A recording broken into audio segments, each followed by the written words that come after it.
Hello, and welcome to NANcast. I'm Jill, your host. What does it feel like to speak up in your NICU? Do you feel comfortable asking questions, sharing concerns, or acknowledging the emotional impact of the work we do every day? Or are there moments where it feels easier or safer to stay quiet? Psychological safety, the ability to speak openly without fear of judgment, is something that affects every member of the NICU team. It influences how we communicate with each other, how we support families, and ultimately how we care for our patients. And at the same time, families themselves are experiencing fear, grief, and loss of control, often silently. In today's episode, we're going to explore psychological safety in the NICU, what it means, why it matters for both clinicians and families, and how building psychologically safe environments can help prevent burnout, compassion fatigue, and communication breakdowns within teams. Joining us to help guide this conversation is Dr. Jessica Daigle, a board-certified pediatrician and neonatal pediatric hospitalist, and the founder and CEO of Mom and Me MD, a platform dedicated to supporting families from the NICU to home. As a mother of 2 preemies, including a NICU graduate, she brings both lived experience and clinical expertise to her work. Through Mom and Me MD, her work focuses on supporting families while partnering with care teams to strengthen communication, psychological safety, and trauma-informed care. Dr. Daigle will share insights on how psychological safety influences teamwork, resilience, and the sustainability of the work we do every day. Let's get right into it. Thank you, Dr. Jess, for joining us today. Psychological safety is a term that we're hearing a lot in the healthcare setting, but I think it sometimes is abstract to people. So when we talk about psychological safety, how would you define it? And why is it so important in the NICU? I define it as people and professionals actually feeling safe to speak up, ask questions, voice uncertainty, and express any concerns without fear of embarrassment or blame or punishment. And the reason that is important in the NICU is because it's such a high acuity and emotionally intense place. And so a lot of stuff is going on. Staff is managing life-threatening illness. There's complex technology. Families are grieving or frightened, and they're experiencing loss of control, fear of losing their baby, and guilt or trauma. And so it needs to exist simultaneously because that is how you're actually going to get what the other thing that people are also addressing, especially in the NICU space, is family-centered care. So the only way you can be in partnership with someone in anything is if there's trust, and psychological safety is important to establishing trust in the NICU. Yeah, and you're right. I think communication is key, especially in a high acuity, high stress, high emotion unit in the NICU, and it's pretty critical. So how does psychological safety influence teamwork, learning, and ultimately our patient care and our interactions with families? So it's important really for patient safety, right? Like I just said, like the babies are fragile, families are scared, teams are working under pressure. I was even just thinking about this today, how we will go from just even if you were, say, working in a mixed unit, a team could go from going to a delivery where everything works out fine till in the next 10 minutes, you're now resuscitating a 23-weeker. And in the span of those minutes, you're expected to still show up, be on top of it, not make any mistakes. And a lot of times we could forget the human part of this work that we do. I just saw, I also read an article recently where a physician colleague of mine said we need to stop calling medicine a calling. And I was very intrigued by that. And she was like, because when we do that, it implies this sense of we have to sacrifice, and there's this superhuman ability of ours or something, because you're called to something, that means anything can go. And I think she was arguing that this is why we kind of sometimes accept some of these work conditions that we have, like nursing and staff shortages and all these things. And we show up and give our best because it's a calling. Whereas if we call it work, it still doesn't diminish the responsibility, but it also lets us know that, hey, things can happen when there's work involved, right? And we have to consider the counterparts of that. And so patient safety is key.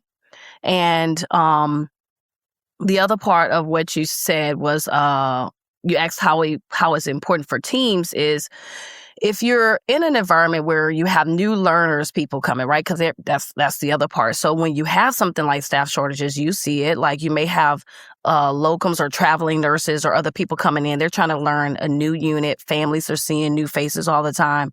You want people to be able to feel like they can ask a question without looking like they're dumb or don't know what's going on. Because at the end of the day, we're centering the patient and the care.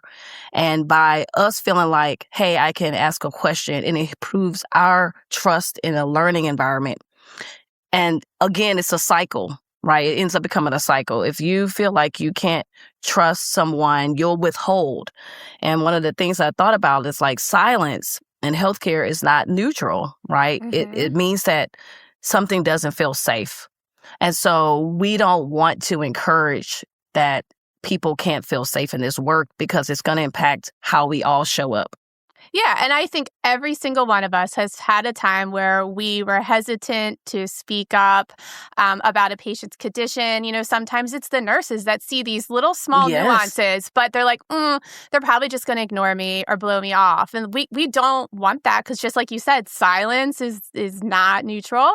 And, you know, we need to cultivate that. So, you know, and even as a provider, you might think, "Ooh, do I want to bring this up, these concerns?" Or maybe I don't agree with somebody's intervention. But you know, it's a collaborative, and especially in the NICU, how many different disciplines do we have in there, and so much collaboration. So we need to make sure that you know, we can create that team dynamic where people feel safe and the parents see us. They see us talking and saying like, yeah, my nurse just stood up for my baby. And I know that just really builds a lot of trust too. Yeah, you have to understand too, like it's a traumatic place for everybody involved.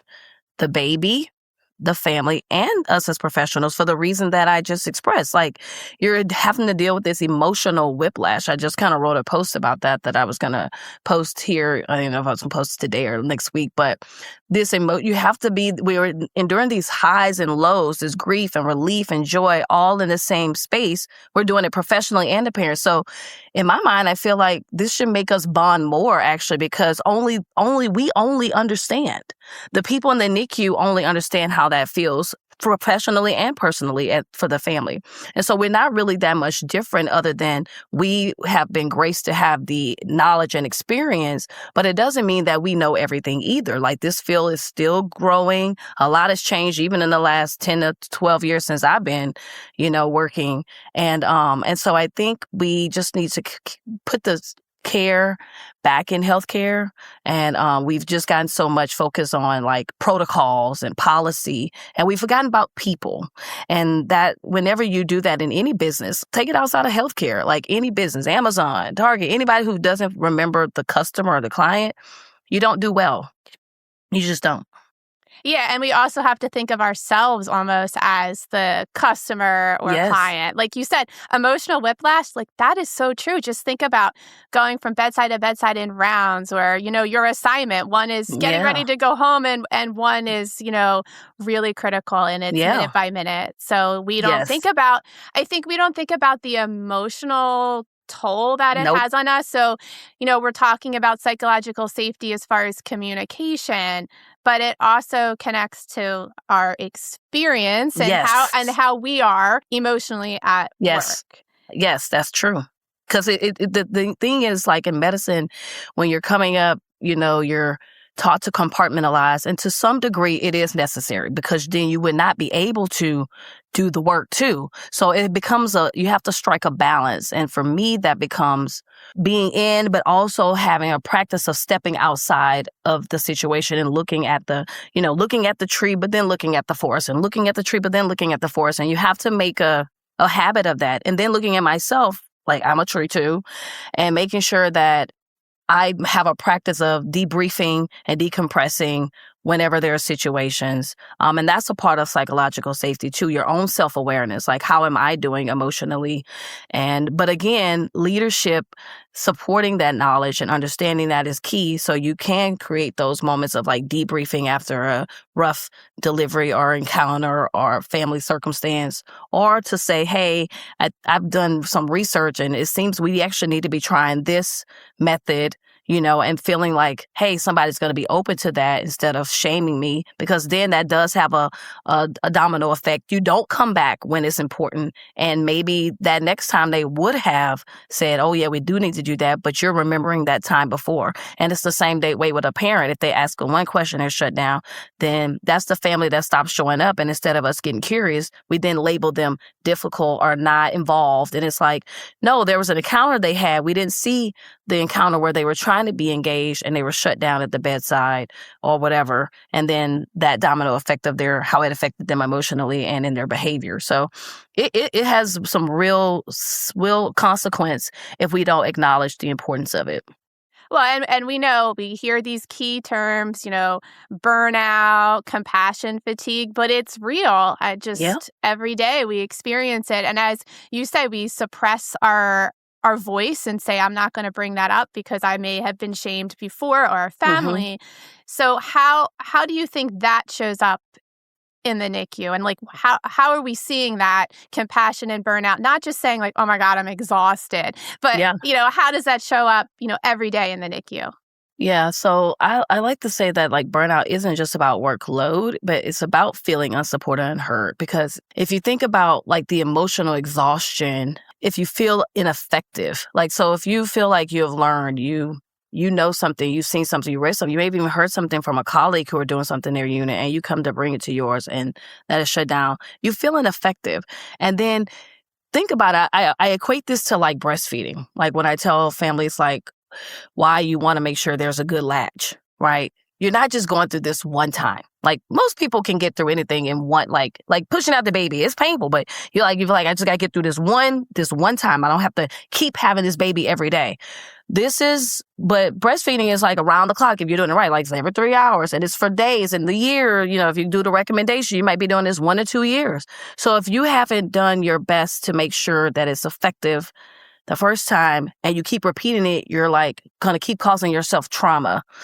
It's the same way with not having psychological safety and then this causing burnout. Every time you're shut down, that's emotion, that's a trauma. It's like a mark, tick, tick, tick, right? It's like getting whipped with a lash, like somebody lashing you. But one time hit, right? Eventually you're just done. Like who can sustain that? Because it's every day. This is your work too. This is not like you're just not like visiting the NICU for the day. And you're like, you know what?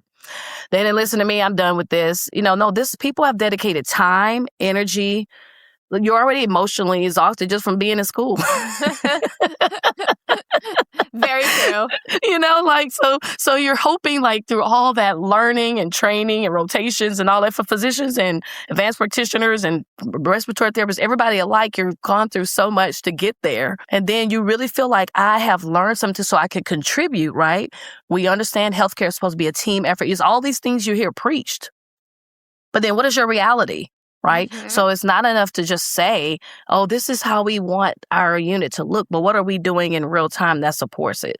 So you get emotional exhaustion, burnout shows up like that, feeling ineffective. Then you become detached from work, because then you say, if no one is going to protect me, right? If we're in this together and I can't, then I have to look out for myself. Then it becomes, now I have to self-sustain, mm-hmm. right? And then that also has its own domino effect of just detaching. Like, okay, I just got to get through this shift, right? And then you start hearing that kind of language. And you're like, that's sad. That's sad because mm-hmm. the work you're doing is so important. And you need to be validated and appreciated for the work you're doing. And the family's experience need to be validated and appreciated for what they're going through. And so for the compassion fatigue part is really like that emotional depletion from repeated exposure to suffering. So on some level, compassion fatigue will be expected, right? I don't think you can 100% evade it. especially if you're a very compassionate person.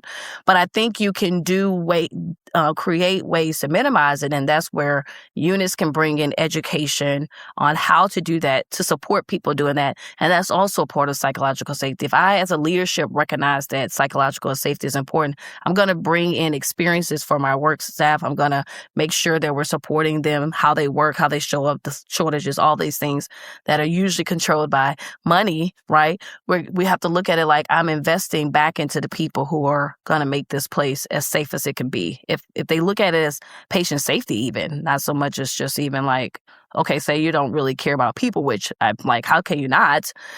Then like patient safety metrics are everywhere. Like you got your Press Ganey score. I mean, you're getting deemed in the hospital for anything that affects patient safety. So even if for that reason alone, this should be invested in, investigated, and supported. Absolutely. And, I think that you said about nurses getting pushed down and the lashings, and then they just lose engagement. And, yes, you see that, and that's extremely important. And I see that, as a full-time night shift person, I have to represent. I think that sometimes night shift in general doesn't feel heard. And I think they also struggle a lot with, those lashings. Well, we'll wait for days. Yep. But I think that there needs to be a way to incorporate both shifts so everybody feels engaged, everybody feels that they have a voice. And I think that is something that's really important for hospitals to think of too as well. And to create strategies, not just, kind of individualized strategies for everybody. That is part of the team.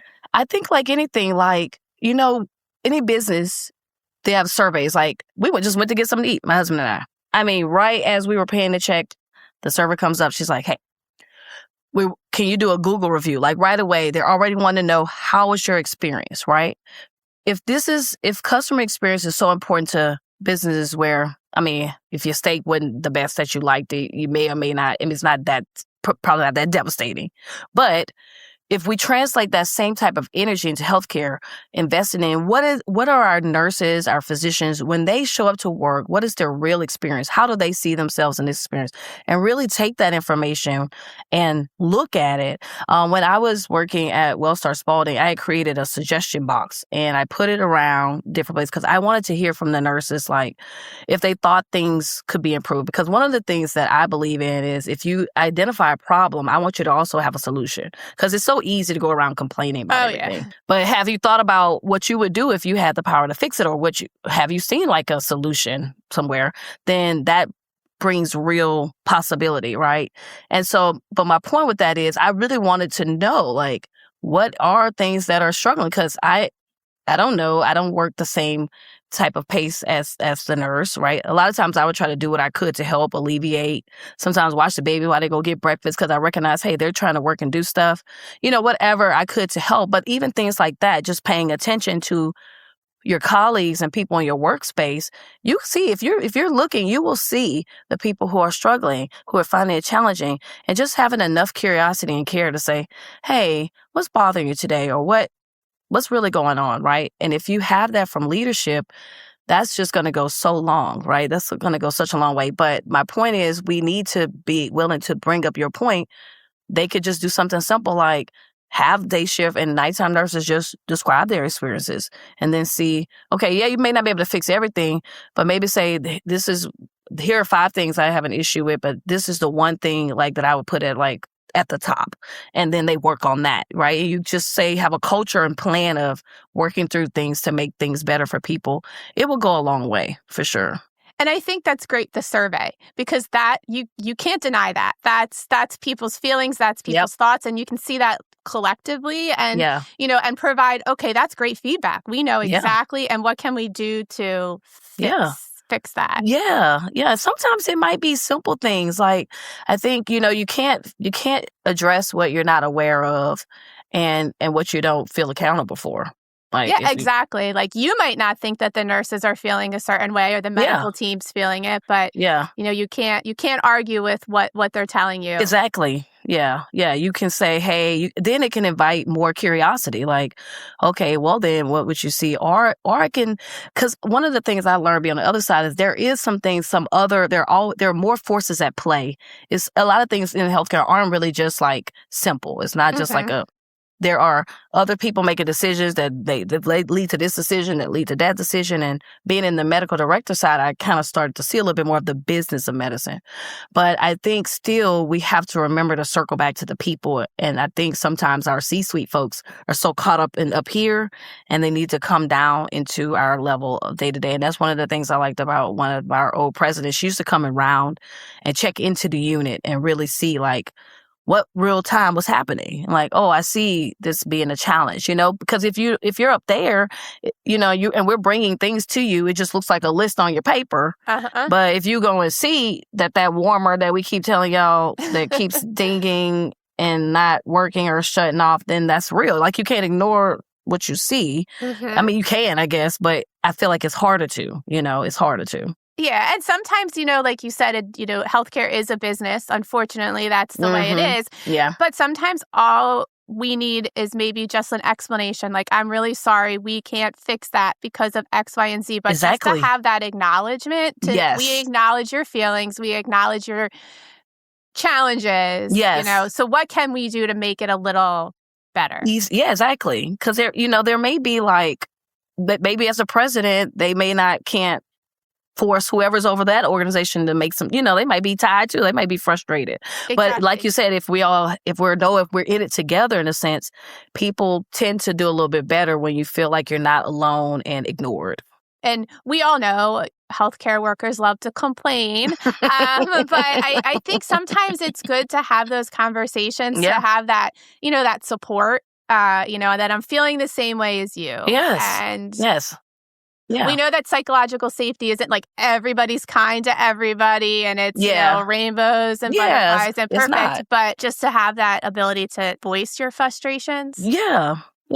It's like healthy discussions. Like I tell my kids when my husband and I are, we're just having a healthy disagreement, But because the thing is, we're composed of people. That's the thing, and every person who shows up has a history. They have what they've learned, what they've experienced, their culture, and all that's coming into a place. And you can't ignore that. You have to find a way to find common ground. Okay, like there's something that unites us because we're all in this space. So something about us is similar, right? And that's where you lean into that. And then you work out like the differences. Yeah. We all are there because we care deeply. We care deeply about people. Yeah. So, that's why it makes it very emotionally heavy. That's true. A job. Yeah. It's two sides of that coin, right? Like the thing that you care about the most can also have the most responsibility and weight emotionally. And I think it's validating that too. That's why it's saying, hey, we know you're going to have these challenges and struggles. You're not abnormal. This experience is not abnormal in the sense of that there is that emotional struggle. But what needs to happen is the validation of it and strategies and tools so you can be as successful as possible in this type of environment. We're rallying the NAN community to help grow NAN by 500 new members in 2026. Your referrals make the difference, so invite a colleague, share in your unit, and help us grow the profession's collective voice. When you refer new members, you'll also earn badges in My NAN and unlock exciting new referral rewards. So spread the word and help us grow. We're talking a lot about ourselves and the people that are working in the NICU, but let's take it back to why we're there is for the families. And we all see it, but the families have so much fear, uncertainty. They have a sense of loss of control because this is obviously not what they planned for. Yeah. And I think that makes it extremely difficult for families. So how can we as healthcare providers provide like an environment where the family feels comfortable to speak up and have some psychological safety? Yeah. So as you already said, like the families in NICU, it's intimidating. When I gave a talk for Hand to Hold, I talk about imagine like being dropped in like a new world. Like right now, if somebody would have dropped me in like Spain, I'd be like, okay, I don't know this place. I don't know these people. Who do I go to if I need this or that? right? What's this language? What is the culture? It's the same thing in the NICU. It's a new place. People are speaking all kinds of terms, CPAP, ET2, NG feeding, surfactant. I mean, like, what are all these words, right? You're having to learn a new language in light of a traumatic, like you didn't even know you were going there. Now, granted, there are some people who do know that they're going to go to the NICU, but it still doesn't take away the reality of what it is you're experiencing, right? So when you're in somewhere new, just anything, even if, like I said, like even just going to a new place, that can be intimidating. You might be afraid to ask a question because you're like, well, is this question going to be crazy? Like, or is it going to be like obvious? Like, hey, why you don't get this? Then we have so much bias too, because that's part of it, right? Then they're being worried about being seen different, labels and being difficult. And I talk about that a lot on my LinkedIn, like the power of language, right? So all of these things matter. And so, but what I say, that we as a professional have an advantage because we have been there.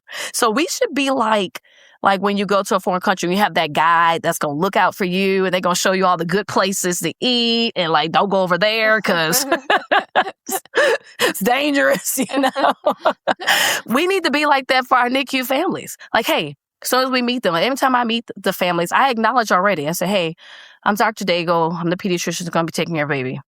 I know you didn't plan to be there. Just even saying that, like they already will feel like, you know what? She's thinking what I'm saying. Like she's saying what I'm thinking. I know this is hard. Like that validation piece, hands down, like it should be part of everybody's like script. Mm-hmm. We have so many scripts, S-bar, and we need a script for how to introduce yourself to the family the first time you meet them, right? Because we're coming with so much information. And we do have a responsibility to be transparent. So, hey, this is why your baby's being admitted to the NICU. I know you have questions. We're going to have a lot of conversations over the next 1 days. So set the expectation that you are going to be there with them. They're not going to like see you and then never know anything else. But that's what they're thinking. They're wondering like, am I going to be here alone? Are people going to even care do they even know what I'm really dealing with? Or are they just focused on my baby? Because that's the other piece, right? We're so baby centered, but it's a family experience. And so I think if we think about that, we invite questions, not do you have any questions? What questions do you have? They have questions. If you say, do you have questions? That can be a little bit like, oh, well, what questions do you have? Yeah. Like what questions? Okay, well, yeah, now that you're asking, these are the questions that I do have. And say, hey, I know you're going to have more questions. I say, hey, you have a notes app on your phone. When you think of something, just make a note there.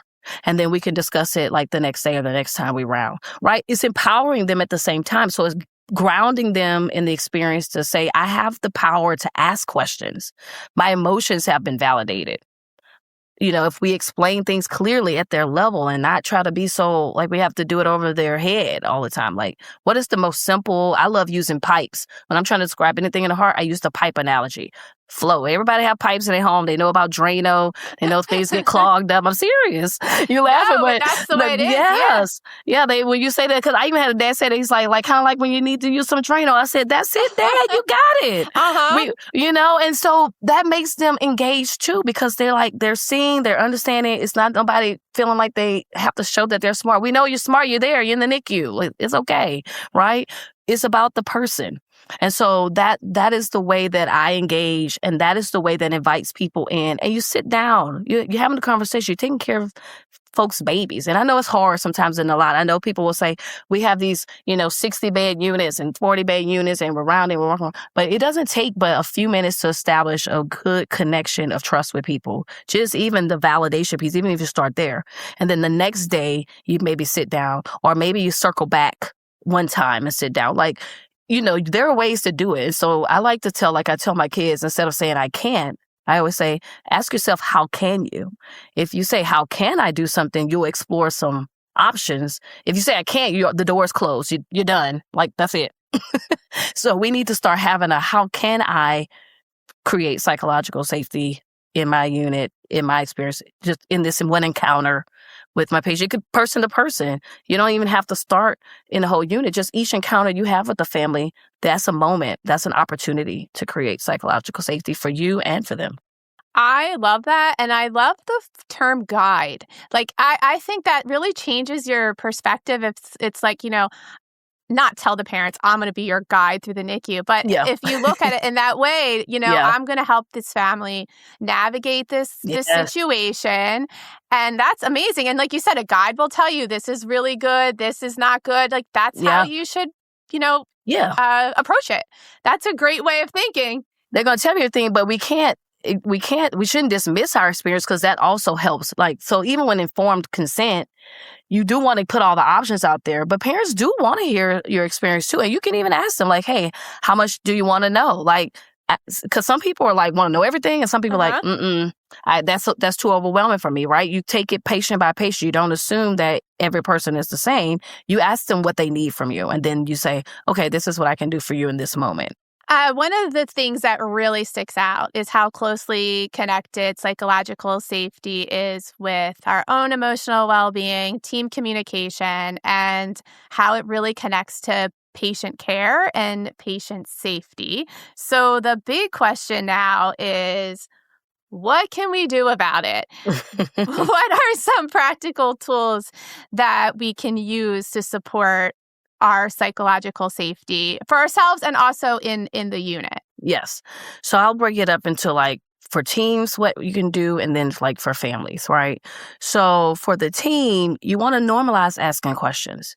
It may even be like in your unit, you could create a question of the week or question of the day, right? Or something, somebody put something out there because, you're always having these debriefings, these team meetings, and there's things you're running through all kinds of other protocols or updates.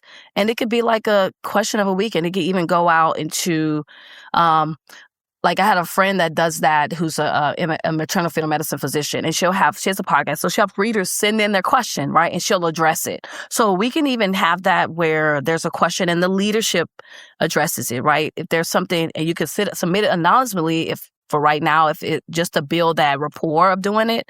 But then the idea is you hope that it eventually could just become hey, I have the question of the week. It's been brought to you by, Jill or whatever, right?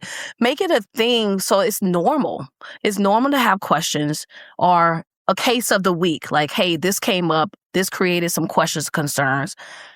We used to do that when I was a resident. We had what we called M&M. So if there was a specific case that you wanted to learn from, we would bring it so everybody could learn. Was it a challenge in like the treatment plan, or was the lesson about how we interacted with the family? But normalize that psychological safety is like learning, continuously learning. If we're supposed to be doing continuous education, then this needs to be part of it, right? So asking questions, thanking people for speaking up.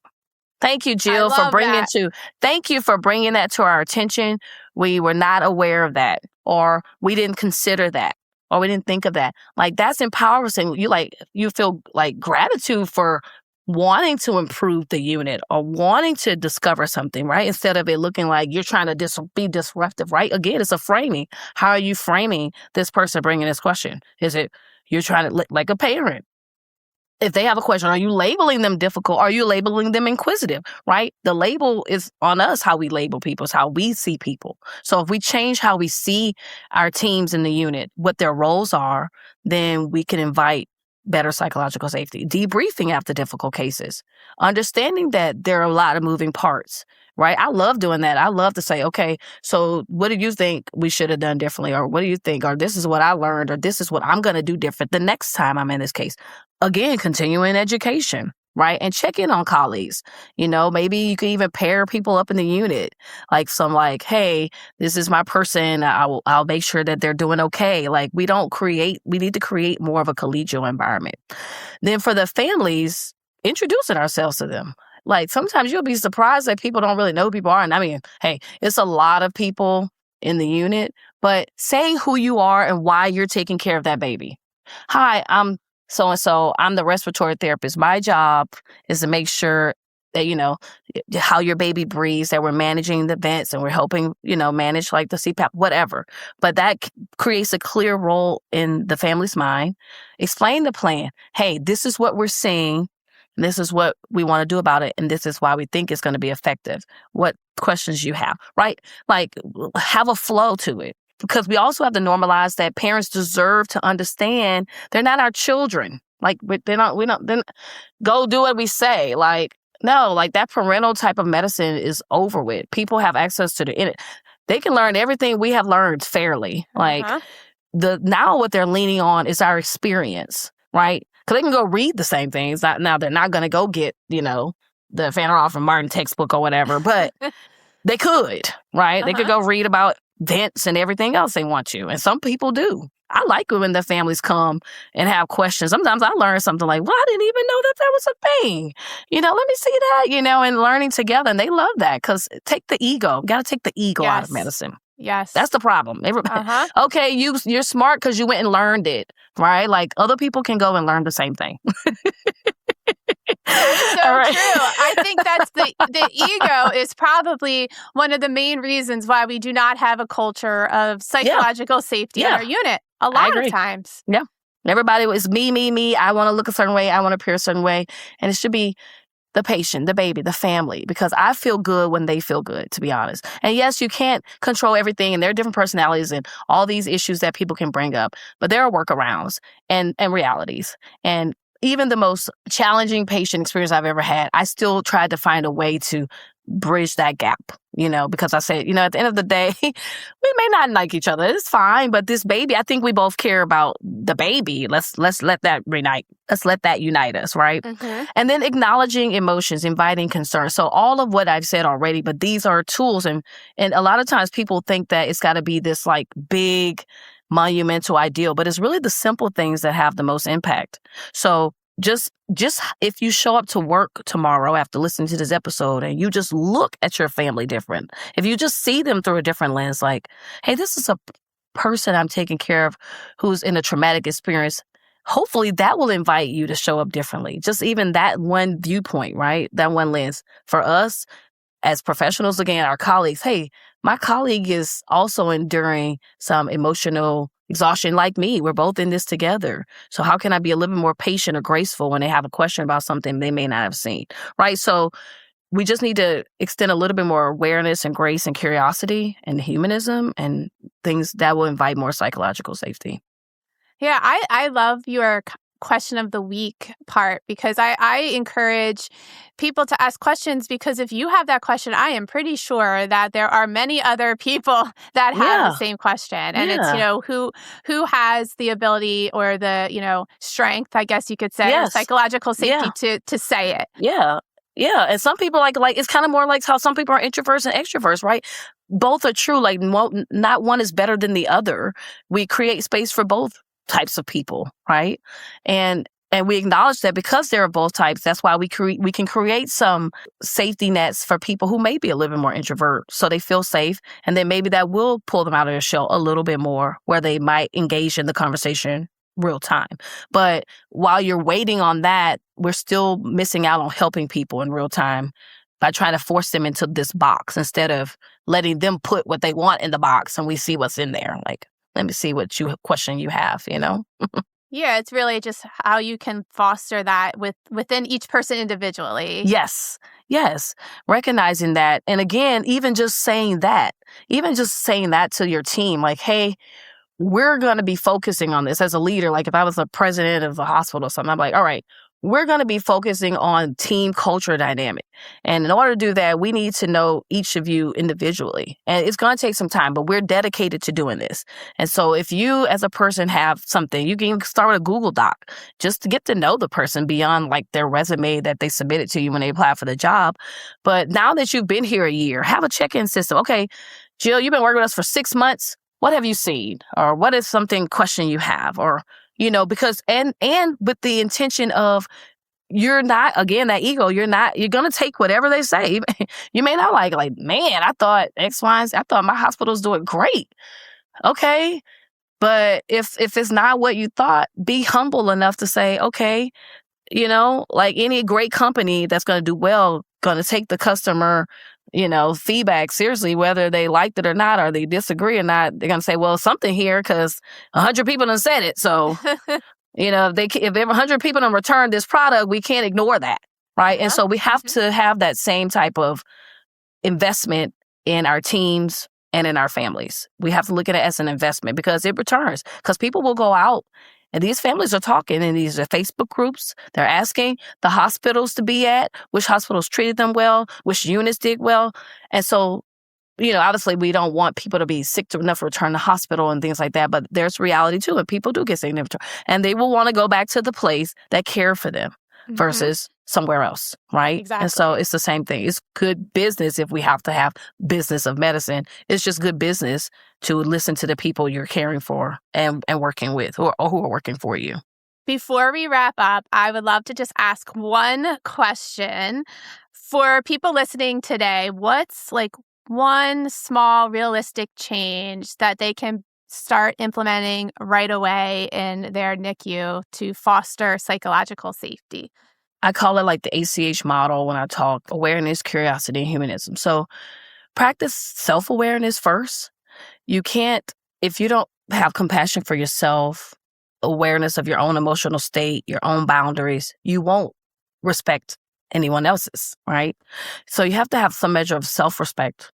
And then you look out and say, hey, because I am a person and worthy of these things. And the person I'm looking at is a person also worthy of these same important things, worthy of compassion, worthy of awareness. And so, like I mentioned earlier, like when you show up to work the next day, when you're washing your hands and you're getting clean, take a few minutes to just say, hey, today, I am going to be working in in a place that's high emotion, high intense. We're going to see things, hear things. I'm going to be committed to pausing before I act or speak and thinking, how can I best connect with my colleague and with this family in this situation? Even if it is just pausing, even if it's saying, I see you, I hear you, that's something small, right? That awareness piece is so huge because then you can be curious about other people. Okay, well, why, if a mom's not there today, instead of saying, oh, doesn't come or oh, she's running late, I wonder why she's running late. Let me ask her when she gets here, hey, Miss Jones, I noticed that, you've said you wanted to be here on time for, James' feed, and we're running a little bit behind. Is there something we can do to help you? Is there, is there a challenge that you're facing with getting here to the unit or whatever? But my point is you're inquiring about what barriers there might be for that family as opposed to making a judgment, which then closes the door, lessens their psychological safety they feel, right? And then just with your colleagues, when someone comes to ask you a question, instead of scoffing and having this ego like, oh, they should know this, reiterate it. And if it is somebody, say you're the leader and it's someone under you, say, hey, I noticed we've had to review this a few times. What is the challenge? What are you finding challenging about, understanding this concept or doing this process or following this protocol? Again, inviting some curiosity to see it from their point of view, because people learn differently. Some people are visual learners, readers, whatever. And that's still true even as an adult learner. So if you can just be more aware, be more curious, and just be human, like we're all in this together. We're all experiencing this. Like I said earlier, we're experiencing this traumatic experience of being in the NICU. It's beautiful in the work that we get to do to save lives. But on the other side of that coin is the trauma that's also being experienced, right? And so two things could be true at the same time. And there is a lot of duality in the NICU, and we just need to acknowledge it for ourselves and our families. Well, thank you, Dr. Jess, for joining us today and sharing your insights. It's really encouraging to think that just small changes in our communication, empathy, and just supporting each other and our families can make such a profound impact on our babies. So, it's emotionally draining to work in the NICU. It's emotionally draining to be a parent in the NICU. And so to learn these lessons is really important in that environment. So thank you. Yeah, I just wanted to say one last thing so people understand and bring it back to our psychological safety. When it is present, then and care then becomes compassionate. Teamwork is stronger, right? And then both families and healthcare professionals are better able to sustain this emotional weight. So if we just think of it like that, and I'm mostly saying that for our leaders who listen, so they can see why it's important to invest in it. It sounds so simple, but the work of doing it and building it has lifelong impact. Because remember, when families leave this NICU, they're carrying this experience forever. It's not just when they're in the unit. So just to kind of end with that. Thank you. Make sure you never miss an episode of NANcast by subscribing now. This podcast is made possible by listeners like you. Thanks for your support and letting us into your ears. Have a great day.